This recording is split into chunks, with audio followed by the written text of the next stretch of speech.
came from church. She is wearing clothes. I am wearing clothes. We just came from church. We're gonna head to the farmer's market. Church this morning was so good. Pastor Julian was talking about like God's goodness and his nature of goodness and how it comes even before we get the things that we want. As someone who's been unemployed for many, many months, I don't get to have a job and then say, see, now God is good. Or like have wealth and then say, see, now God is good. Have a relationship, etc. Like God's goodness is always present, even if our circumstances don't reflect what we think is good or like how we define goodness. And it was very convicting. What did you feel like you got out of it? What was like your main takeaway? I've been kind of in the same season of, I think I have like all these dreams. Like with moving to LA, everyone's like, oh, I want to do this, like get into acting, all this stuff. After I did my mission trip, the Lord literally spoke like, I want you to go to LA and be a light in Hollywood. So I heard that from the Lord. Sometimes I definitely idolize that more than actually spending time with God and just like being like, okay, I'm here. Like I'm thankful for where I'm at. I don't need to idolize because when it's your timing, I'll get there. I need to stop idolizing this dream. Like it's great to have dreams. It's great to have all these passions and ambitions, but it's like sometimes I let that become an idol. Even like with living in California, LA, self-love is another thing that we often idol. The way that we look and all this stuff. And like sometimes I catch myself like, okay, I need to do this to my body. Like I need to do this and this to try and meet the standards of the ladies out here. And it's like, no, we're already seen by God. We are fearfully and wonderfully made. Like we don't need to have our body be an idol at all because we're so fearfully and wonderfully made already. I didn't even think about like the self-love because you talked about like physical health and like how the Greeks had like beautiful bodies and they'd walk around like naked and stuff. But he didn't talk about like self-love. That's a very good point. And sometimes what we feel is like best for us is actually something that's like detrimental to our health and our being. I will link the sermon below. Yes, definitely go watch it. It was so good. We're in Larchmont Farmers Market. We're gonna go see what it's about. This neighborhood is so cute. It is so cute.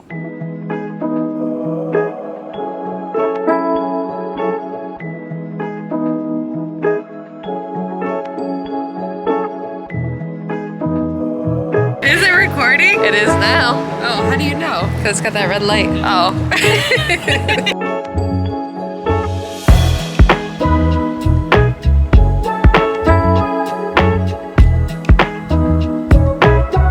I woke up this morning and I was like,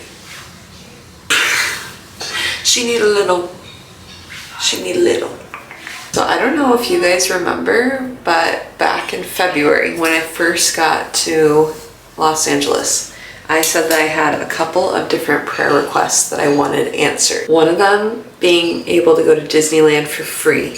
That happened in March or April. And the other one was that I wanted to go to Coachella for free. Now in April, my sister and her family went to Palm Springs and they invited me and it was a free weekend. All the expenses were covered. So I thought, okay, maybe that's it. Maybe that was my free Coachella weekend. And I was totally satisfied. Then yesterday, Coachella announced their 2026 lineup. I have not seen headliners that I am this excited for in years. And so I think what I need to do today is sit down and come up with a plan to really knock it out of the park for the next 6 months so that a brand invites me to Coachella for free. I feel like I haven't been as dedicated to making social content the last couple weeks because number one, it's just been a weird few weeks, like on a personal level. And so I feel like I just kind of fell off and I've been praying about what content should look like going forward. And I feel like I just needed something that is a goal outside of just creating the content itself. So I feel like this Coachella announcement came at the perfect time because it's actually something I want to like work towards and be excited about. And for the days when I don't feel like creating content, I feel like it'll be a very good motivator to like, I don't really feel like creating content today, but I really want this end goal. I think I've just been feeling very all over the place. There hasn't been a lot of stability in my time in Los Angeles, and so that's been a little bit of a struggle over the months. And frankly, for as much as the rest of my time has been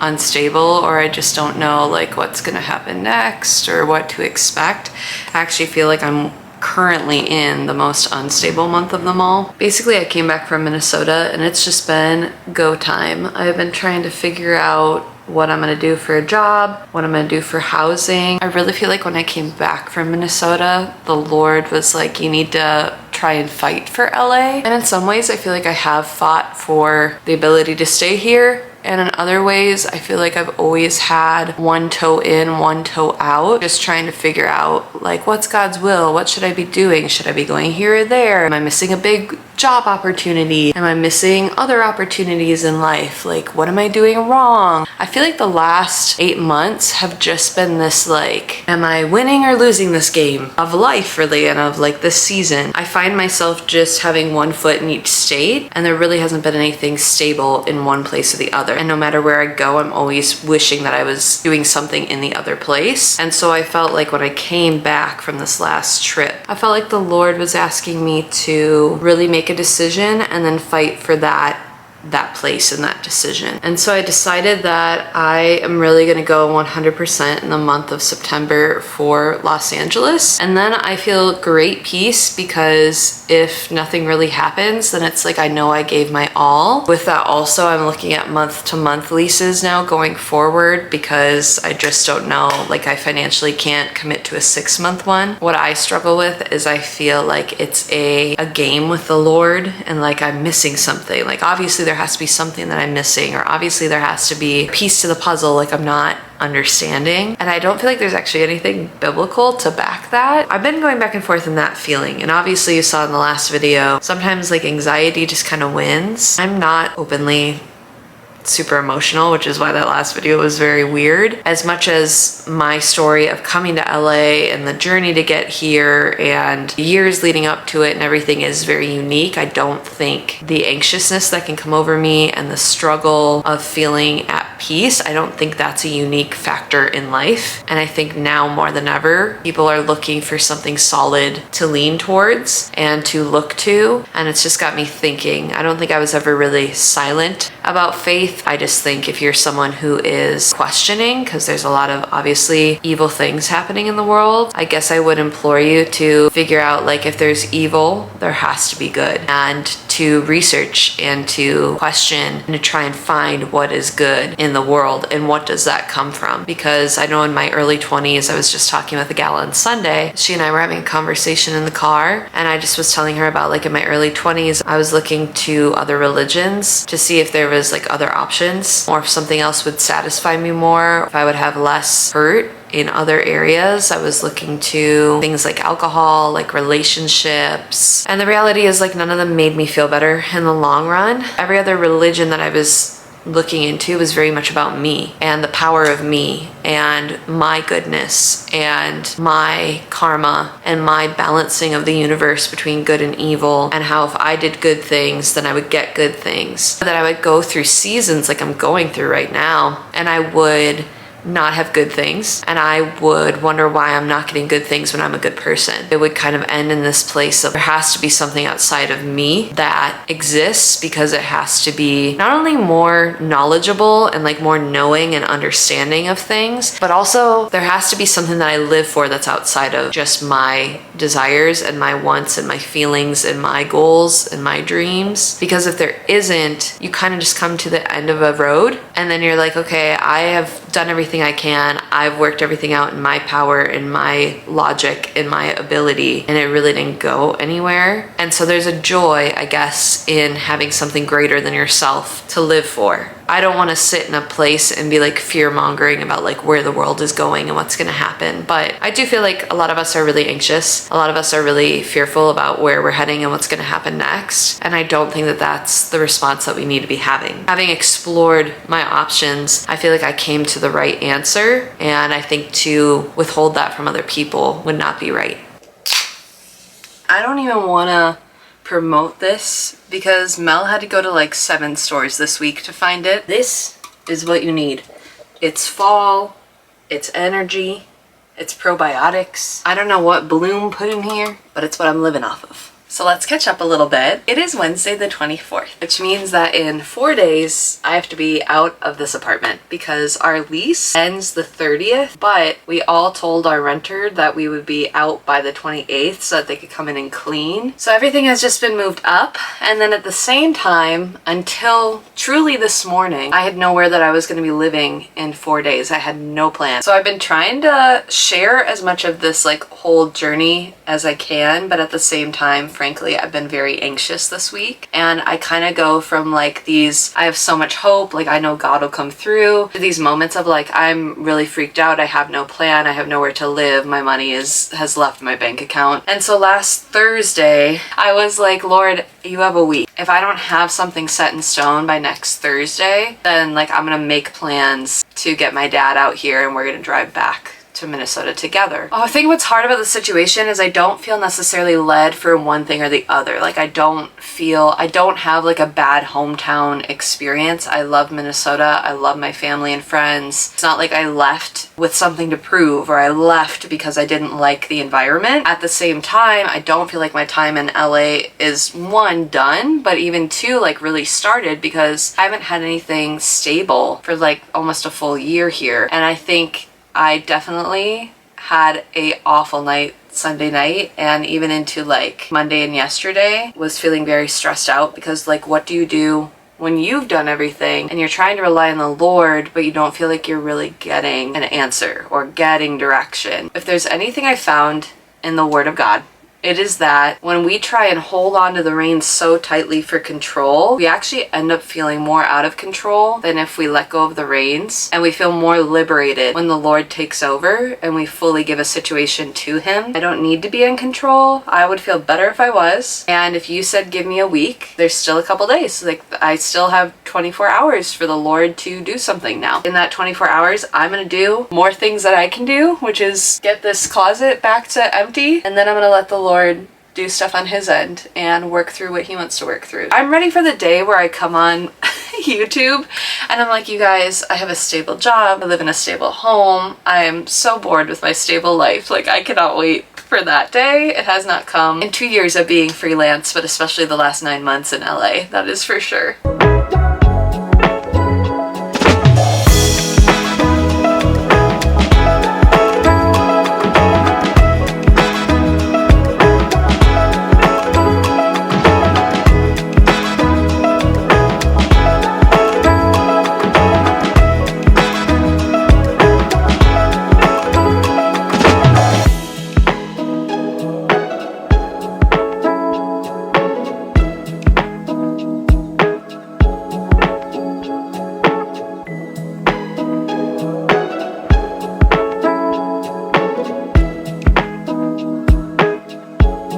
This is probably the last moment of peace I'm going to have today.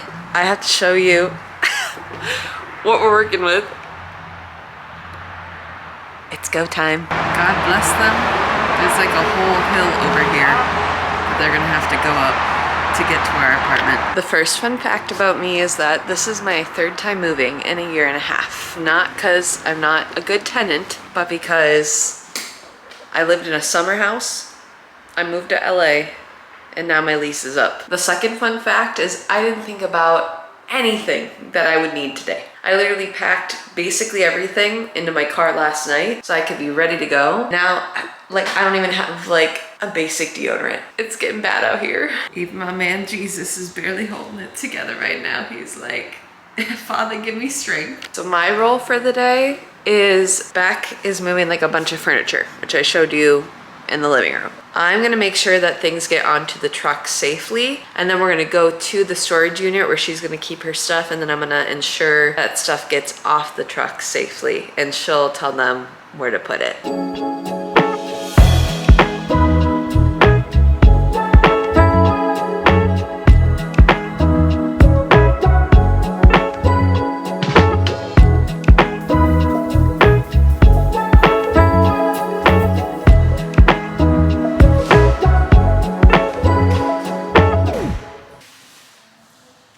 Sorry if this is very echoey. There is nothing in this room, so there's nothing for the sound to be absorbed into. I don't have much camera battery left, so I'm going to be quick about this one. I just wanted to do a little outro to this video. My room in my first apartment in Los Angeles. I think it was really important to document the last day here and just what it feels like to close out a season very well, even if you don't know what the next season brings. And I just will never get to re-experience a first apartment in LA. Like, no matter where I live now, it will never be my first apartment. I guess I wanted to start by saying this. If you are scared to move someplace, but you've spent some time, you've thought about it, you've prayed on it, I would say just go for it and take the risk. Because even if you are in a position like I'm in, where it's like, okay, what's coming next? Even though I'm not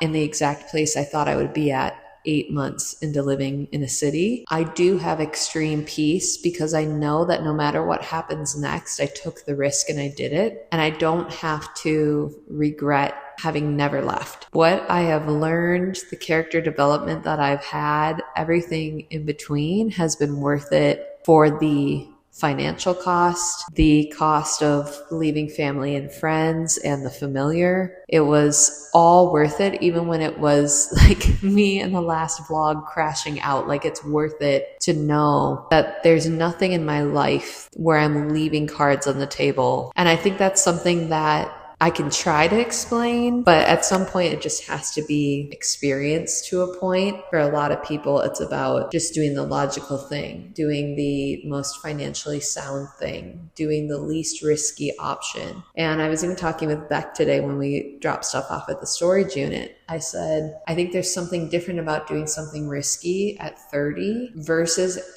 when I first started praying about Los Angeles at 24 years old. I think if I had taken the risk then, it would have been very different. And I think the wisdom that came with the years that I was forced to wait, it was worth the wait. But it's hard to explain to people why I would choose to live in a city that is more expensive. I am choosing to live in a way where work and income and things aren't guaranteed. Unless you have a passion for a place or a project or a thing that you are willing to risk it all for, it's hard to explain at some point like why something is worth it when it doesn't have a physical payoff that other people can acknowledge and see. And I think the biggest lesson that I've learned, especially in the last week, is one, God can turn things around in 7 days. There's nothing that can't be done in 7 days. There's numerous testimonies between myself and my roommates of things that have just fallen into place at the right time. It's just like more than I could have even thought could happen or have even considered. I think also with that, if I say that my life is Christ and I'm not willing to lay down my wants and desires for God, even though it makes me look not the most responsible adult or it's out of my comfort zone, either my life is my own or my life belongs to the Lord. I tried to capture in my journey and my YouTube vlogs here, but I can't fully put into words, is what it feels like to go through the process of character building to a point where you realize that you weren't really in control to begin with and whose decisions get to be the final ones. So I guess I just wanted to say all of that. For as much as I have shown exciting, fun, not stable things in this apartment, it's absolutely worth it. Everything I've learned, the person I've become the last 3/4 of a year was absolutely worth it in the grand scheme of life. I think I can say with great confidence today that although I don't